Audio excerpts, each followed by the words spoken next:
Right, because social media right now is especially fueling this hyper-competitive sort of an alternative personality that you have very perfectly curated. You put it out there, and there are millions right now who are living with this feeling, I'm not enough, and there's a huge competition out there. There's young kids who would put a green screen behind them and pretend they're in Thailand or having a vacation somewhere just to fit in, right, with the rest of the tribe. So I read this interesting book by Bronnie Ware, perhaps, I'm sure you must have heard about it, The 5 Regrets of Dying People, and number one on the list. Number one on the list was, I wish I had the courage to lead a life true to myself.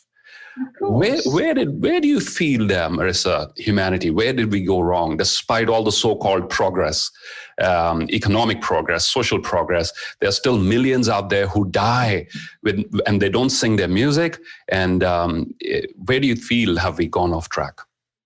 Well, I spent a lot of time with tribes, and that's an interesting thing because they don't compare themselves. I think the media's done a lot of harm. I think the media makes each generation sick. We have an epidemic of eating disorders, self-harming, depression in kids. I mean, the highest suicide group in the world now are teenage boys, and that's just terribly, terribly sad. But, some studies have shown that in certain villages where they didn't have television, for instance, they found this in Fiji and in Mexico and in Turkey too, that the villages that had no television had kids that were normal.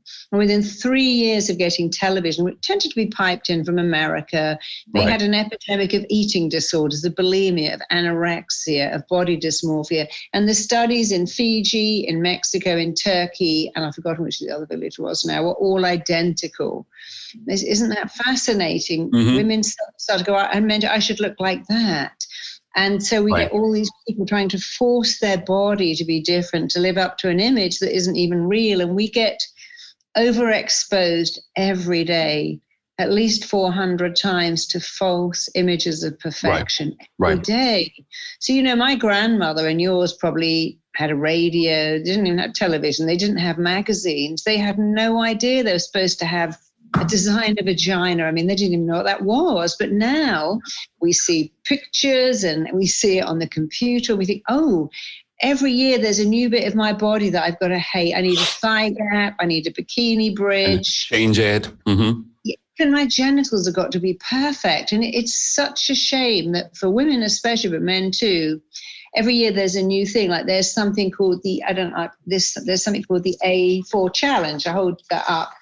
And your waist has to fit in that piece of paper. Gosh, an A4 sheet of paper.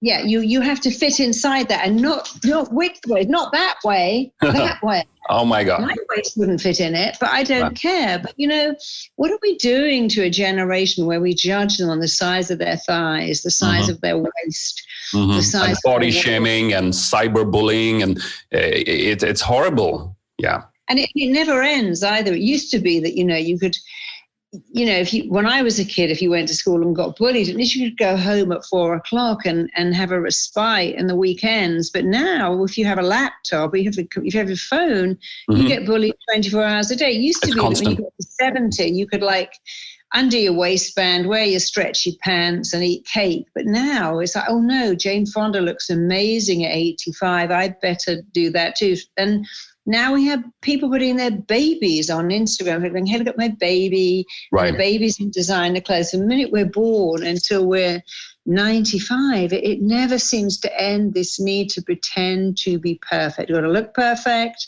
got to have perfect homes, got to act perfect, speak perfect, know everything. And we've put the most insane amount of pressure on ourselves. And it gets worse because it used to be, what do you look like? And now it's like, what do you look like? What label are you wearing? That's very important. Right. And your self-worth and who you are as an individual, all of that is judged based on what you're wearing, et cetera, et cetera. Right.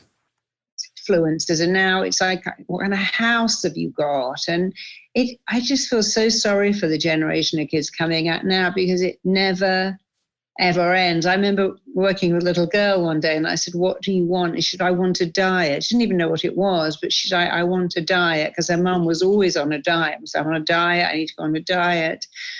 It's terribly sad what we do to children now. Yeah, it's getting worse because now we have kids who've got thousands of Facebook friends, but when they're sad, no one's coming over. We've got a whole generation because they never even go on a date. I mean, that's extraordinary. They talk to people on Facebook and they text all these apps. But they don't meet anybody. It's like, and therefore, they're lacking the confidence, if you will, to approach people in flesh and blood, right? So they go to a social meetup and they would hesitate. They would rather pick up their screen once again and send a message or something than talk to someone face to face. Because what's running this is I'm not enough. Right. But behind the screen, I can pretend I am. I can alter the screen. I can digitally alter my pictures. I can alter the background. I can alter the settings. I can put a filter on there. And I can pretend I'm someone better than I am. But then when you come to meet that person, you can't go out with a filter. You have to go out as you. And so it's such a shame that we've made people feel they're not enough. I mean, it's easy enough to feel you're not enough without the media, but the media makes it worse. I mean, for instance, I used to watch Friends with my daughter, and here's a waitress living in Central Park. No waitress is living in Central Park ever. I mean, there's just no way a waitress could live in Central Park. And it sounds kind of funny, and old shows like Baywatch, where everyone had perfect bodies, but it's not real. But people who watch it think it is real. And it's they see a celebrity the day after they've given birth in skin tight jeans and a crop top with their baby and go, well, I didn't look like that when I had it. But they see the baby, somebody giving birth looking amazing. And they go, God, I didn't look like that. There's something wrong with you. There's nothing wrong with you. You're getting overexposed to false images of perfection. Well said. Overexposed to false images of perfection. I'll share something interesting with you. I operate from a very small town in Punjab in India. I'm not in one of the metros. I'm not in Delhi. I'm not in Mumbai. I'm not in Bangalore.